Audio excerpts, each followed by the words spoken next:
শুয়ে শুয়ে বেশ কিছুক্ষণ পরীর বলা কথাগুলো ভাবতে লাগলো রুমি। পরিদি তাকে দ্বীপের পাশে দেখতে চায়, কিন্তু দ্বীপ দ্বীপ তো সেটা চায় না। 3 বছর আগে শিলিগুড়ি ফিরে গিয়ে কত কষ্টে নিজের মনকে শান্ত করেছিল, সে কথা মনে পড়ে গেল রুমির। মিথ্যে আশার পেছনে ছুটে আবার একবার সেই কষ্ট পেতে চায় না সে। তাছাড়া সে তানিয়াকে ঠকাতে পারবে না। ভাবতে ভাবতে একসময় ঘুমিয়ে পড়ল সে। পরদিন সকালে অফিস যাওয়ার জন্য রেডি হচ্ছিল রুমি। হঠাৎ দরজায় ঠকঠক আওয়াজ। খুলে দেখল দীপ দাঁড়িয়ে। কী রে, আজ বিকেলে আমি তোকে অফিস থেকে পিক আপ করবো, একটা জায়গায় যাব। ওকে, দেরি করবি না, তাহলে আমি বেরিয়ে চলে আসবো। ঘাড় নেড়ে চলে যায় দীপ। অফিসে কাজ করতে করতে রুমি বুঝতে পারে না চাইতেও বারবার দীপের কথা মনে পড়ে যাচ্ছে তার, আর সঙ্গে একটা অদ্ভুত কষ্ট হচ্ছে। দূর ছাই, কেন যে বাবা আবার এ বাড়িতে নিয়ে এলো তাকে। আরে আমরা কোথায় যাচ্ছি সেটা তো বল। বিকেলে ছুটির পর গাড়িতে যেতে যেতে জিজ্ঞেস করলো রুমি। চল না, গেলেই দেখতে পাবি। বেশ কিছুক্ষণ গাড়ি চালিয়ে রুমিকে নিয়ে গঙ্গার ঘাটে এলো দীপ। খুব অবাক হলো রুমি। এখানে এলি কেন? পাশাপাশি বসে জিজ্ঞেস করলো রুমি। পকেট থেকে রং বেরঙের বিড দেওয়া একটা ব্যান্ড বার করলো দীপ। এটা চিনতে পারছিস? ভালো করে দেখে মুখে হাসি ফুটে উঠল রুমির। এটা এটা এখনও আছে? দে আমাকে। বাচ্চার মতো ছটফটিয়ে উঠল রুমি। মনে আছে এক ফ্রেন্ডশিপ ডেতে এখানে বসে এটা তুই আমাকে পরিয়ে দিয়েছিলি? তারপর আমরা দুজন দুজনকে কথা দিয়েছিলাম যে সারা জীবন বন্ধু থাকব, সুখে দুঃখে পাশে থাকব। মনে আছে দীপ? আবেগে রুদ্ধ হয়ে যায় রুমির গলা। তুই কলকাতা ছেড়ে চলে গেছিস শুনে রেগে এটা খুলে ফেলে দিয়েছিলাম আমি। বলতে গিয়ে দীপের গলা যেন সামান্য কেঁপে ওঠে। কিছুক্ষণ চুপচাপ বসে থাকে দুজন। কেন চলে গিয়েছিলাম একবারও জানতে চাইবি না? মুখ দিয়ে কথাটা বেরিয়ে আসতে চায় রুমির, কিন্তু আজ আর সেই পুরনো কথা তুলে আত্মগ্লানি বাড়াতে চায় না সে। আর মাত্র কদিন পর দীপের বিয়ে তানিয়ার সঙ্গে। এর মধ্যে ওই সব কথা তুলে কি লাভ? এই এত বন্ধুত্ব, এত ভালোবাসা, বিশ্বাস সত্ত্বেও তো দীপ তাকে ছেড়ে তানিয়াকে নিজের জীবনসঙ্গী হিসেবে বেছে নিয়েছিল। সুতরাং কি লাভ ওসব কথা তুলে? দে, পড়িয়ে দে, আর আয় দুজনে মিলে প্রতিজ্ঞা করি যতই বিয়ে হয়ে যাক না কেন আমরা দুজন সারা জীবন এরকম বন্ধু থাকব। ফ্রেন্ডশিপ ব্যান্ডটা রুমির সামনে বাড়িয়ে ধরে বলে দীপ। চোখ ভরা জল নিয়ে ব্যান্ডটা দীপের হাতে পরিয়ে দেয় রুমি।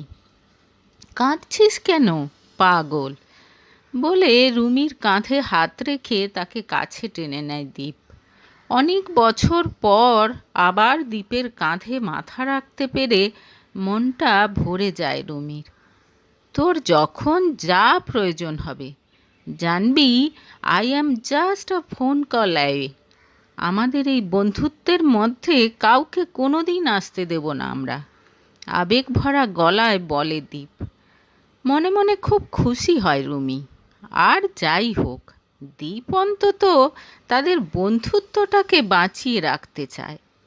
রাস্তায় দাঁড়িয়ে হরিদার আলু কাবলি খাওয়ার পর গাড়িতে করে ফিরতে ফিরতে রুমি বুঝতে পারল বুকের মধ্যেটা অনেক হালকা লাগছে। সকাল থেকে যে চাপা কষ্টটা ছিল সেটা একেবারেই উধাও হয়ে গেছে। তার জায়গায় একটা পূর্ণতা, একটা প্রশান্তি মন জুড়ে আছে। দীপ এখনও তার বন্ধু এবং সব সময় তার বন্ধু থাকবে, এই চিন্তাটাই তার মন ভালো করে দিচ্ছে। সেদিন রাতে খুব নিশ্চিন্তে ঘুমোলো রুমি। পরদিন অফিস থেকে ফিরে নিজের রুমে বিশ্রাম নিচ্ছিল রুমি। হঠাৎ দরজায় আওয়াজ শুনে দরজা খুলতেই দেখল দীপ দাঁড়িয়ে। ছাদে যাবি এখন? হ্যাঁ, আজ পূর্ণিমা, চাঁদের আলোয় ছাদ ধুয়ে যাচ্ছে একেবারে। চল না, তোর জন্য একটা সারপ্রাইজ আছে। দীপের পেছন পেছন ছাদে আসে রুমি। সত্যি কি অসাধারণ লাগছে। ঝুঁকে পড়ে নিচে রাস্তা দেখছিল রুমি। এমন সময় একেবারে তার কানের কাছে জোর বাঁশি বেজে উঠল। প্রচণ্ড চমকে একেবারে লাফিয়ে উঠল রুমি, আর হাসিতে ফেটে পড়ল দীপ। এত বছর পর আবার সেই পুরনো দীপকে দেখতে পেল রুমি, যে সব সময় তার পেছনে লাগত। ছদ্ম রাগ দেখিয়ে দীপকে মারতে ছুটল সে। খানিক পর হাল ছেড়ে দিয়ে বলল, বাঁশি কোথায় পেলি? আগে তো এটা শোন, বলে বাঁশি বাজাতে শুরু করলো দীপ। একটা জনপ্রিয় গানের সুর বাজিয়ে শোনাতে খুব খুশি হয়ে গেল রুমি। কি দারুণ! কবে শিখলি? আমাকে একটু শিখিয়ে দে না, আমারও খুব ইচ্ছে বাঁশি বাজানোর। বাঁশিটা হাতে নিয়ে বাজানোর চেষ্টা করে রুমি। এইভাবে ধর। পেছন থেকে তার গা ঘেঁষে দাঁড়িয়ে বাঁশির ওপর রুমির হাতটা ধরে দীপ। রুমির গা শিউরে ওঠে। দীপের নিঃশ্বাস পড়ছে তার কাঁধে। কেমন যেন আচ্ছন্নের মতো লাগতে থাকে রুমির। খোলা আকাশের নিচে কাছাকাছি দাঁড়িয়ে শুধু তারা দুজন। রুমির খোলা চুলের গন্ধ আর তার শরীর থেকে উঠে আসা হালকা সুগন্ধ দীপকেও যেন ধীরে ধীরে কাবু করে ফেলতে থাকে। চাঁদের আলোয় রুমির মুখের একটা দিক দেখতে পাচ্ছে সে, আর তাতেই যেন দারুণ রহস্যময়ী লাগছে তাকে। কি ব্যাপার, কি হচ্ছে এখানে? পেছন থেকে হঠাৎ গলার আওয়াজে চমকে ওঠে দীপ আর রুমি দুজনেই। ফিরে তাকিয়ে দেখে কিছু দূরে দাঁড়িয়ে আছে তানিয়া। কিছু না, রুমিকে বাঁশি বাজানো শেখাচ্ছিলাম, হাসি মুখে জানায় দীপ। আচ্ছা, তাই বুঝি? তা আমাকেও একটু শিখিয়ে দাও না। তুমি শিখে কি করবে? চলো নিচে যাই। ঠিক আছে, তুমি যাও, আমি আর রুমি একটু পরে আসছি।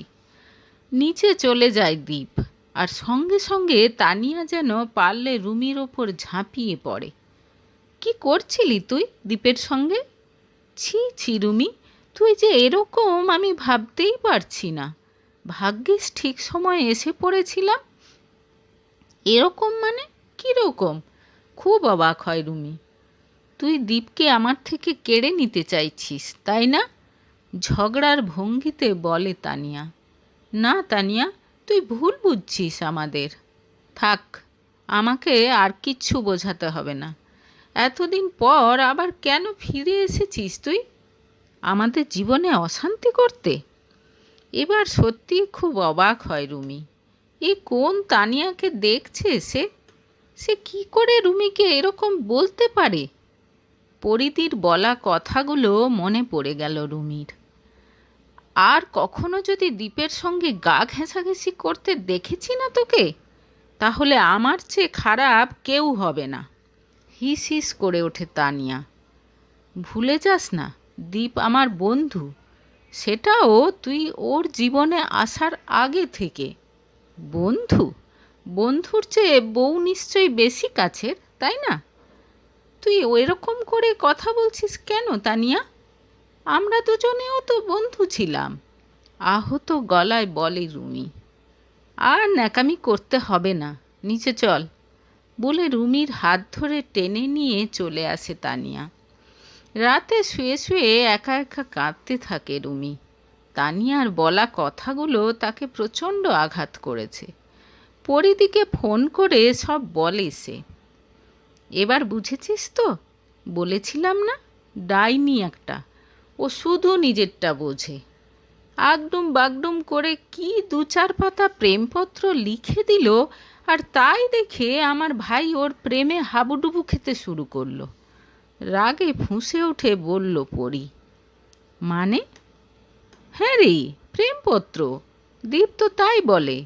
সেই চিঠিতে তানিয়ার অন্তরের অন্তঃস্থল থেকে নিঃসৃত আবেগ আর অনুভূতি উপলব্ধি করে আমার ভাই বুঝে গেল যে ভগবান ওদের একে অন্যের জন্য তৈরি করেছেন। তাচ্ছিল্যের সুরে বলল পরি। কিন্তু রুমির মাথায় যেন বিদ্যুৎ খেলে গেল। তাড়াতাড়ি ফোনটা কেটে দিয়ে ভাবনার অতলে তলিয়ে গেল সে। প্রেমপত্র, তার মনে পড়ে গেল 4 বছর আগে নিজের মনের কথা জানিয়ে সে দীপকে একটা চিঠি লিখেছিল। দীপের প্রতি সমস্ত ফিলিংস উজাড় করে দিয়েছিল সে চিঠিটাতে। কিন্তু দীপ সেই চিঠিটা পেয়ে রেগে ছিঁড়ে ফেলে দিয়েছিল। চিঠি লেখার কথা রুমির প্রথম মাথাতেই আসেনি।